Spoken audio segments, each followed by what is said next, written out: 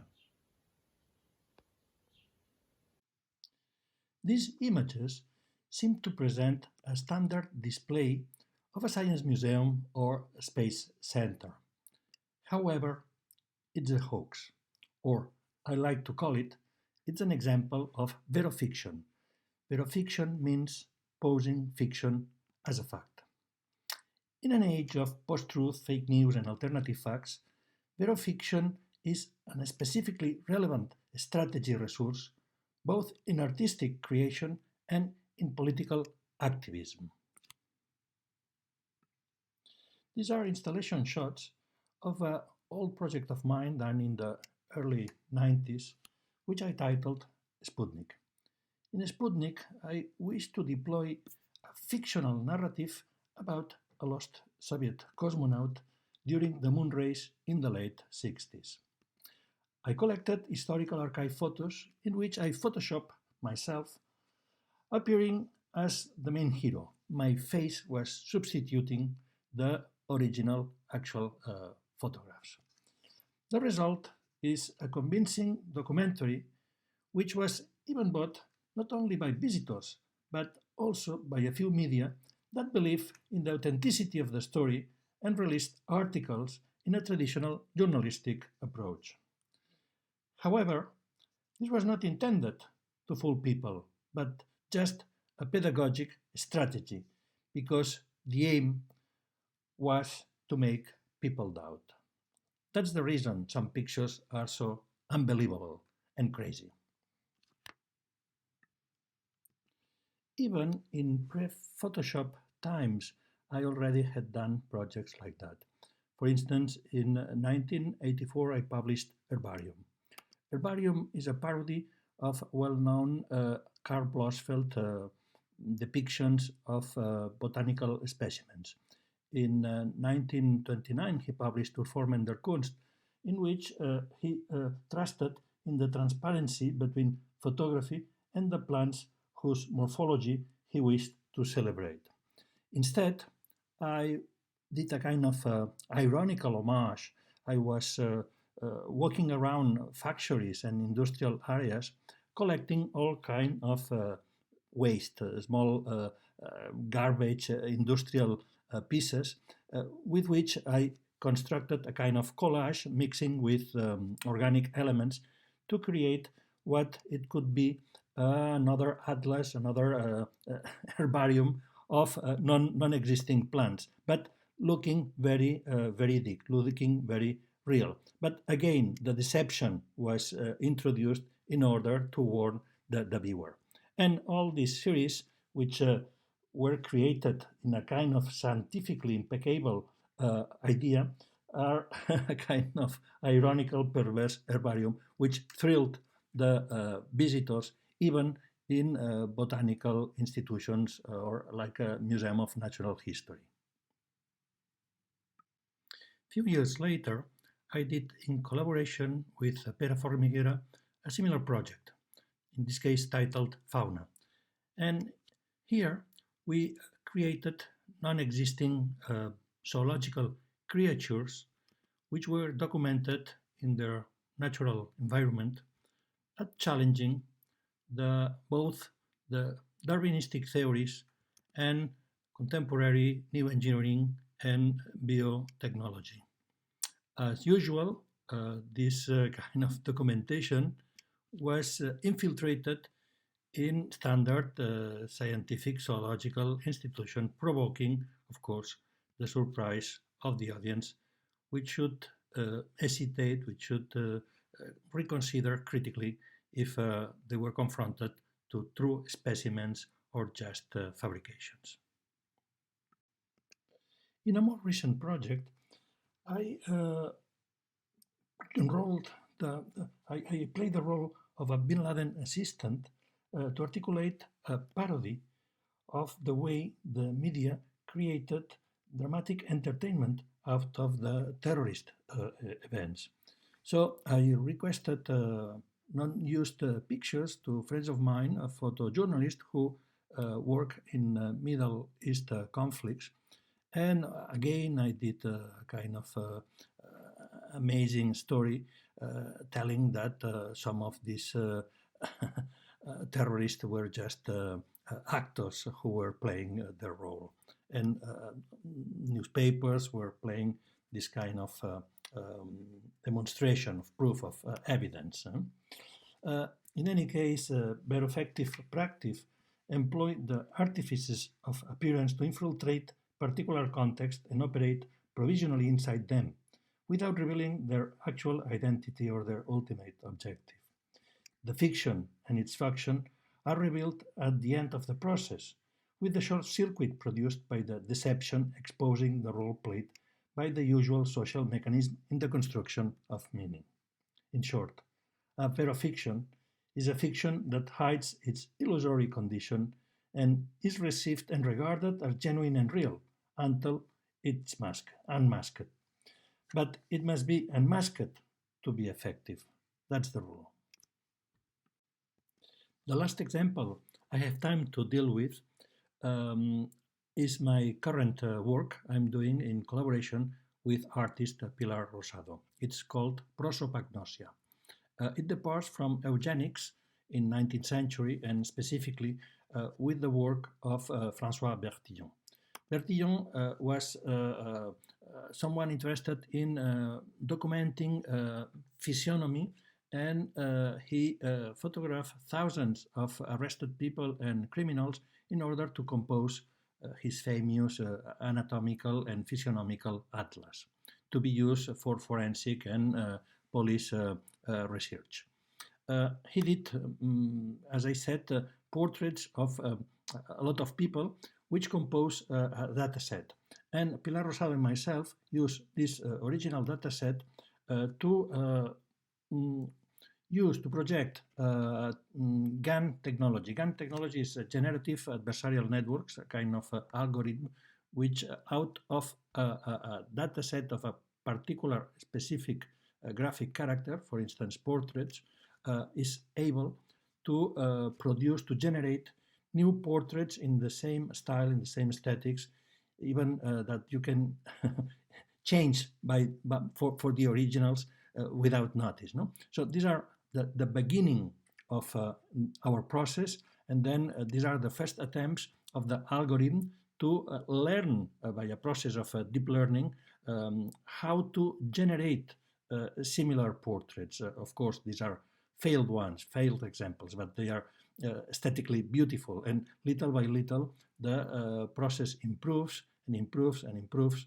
and finally the results are quite amazing because these are, for instance, portraits which are generated by the algorithm of non-existing people. I mean, these are photorealistic images, not only depicting individuals in the same convincing way as a camera could do, but also presenting them with the static, with the print of time, with the characteristics of the Bertillon originals. We are using this system with very different data sets. For instance, we are working with the images of people experiencing orgasm. We are using the images available in a web page called Beautiful Agony, where all the participants are invited to submit a selfie, a video selfie, in the moment of experiencing the orgasm. So we have compiled again mosaics of thousands of images like that, portraits of this kind of climax expression, and again the algorithm is able to learn from the particularities of the identity of this kind of situations to produce little by little final result in which we arrive to this kind of orgasmic expression, orgasmic face, which out of the monstruosity that the failed attempt can generate. It's a crazy way, an incredibly interesting system in which the camera and the eye are regulated by the artificial intelligence and the algorithm in order to provide the future visual culture. And with this orgasmic ending, I'm also finishing my presentation. Well, as I tried to explain, verofictive practice seeks to pass off false content as true, but its essential aim is not to trick or deceive. Rather, it is an act of transgression, an act of defying the power of the information authority as well of the canonic regimes of truth. And this is done by means of the strength of suspicion and criticism. So, my advice, doubting is very healthy. Thanks for your attention. Bye.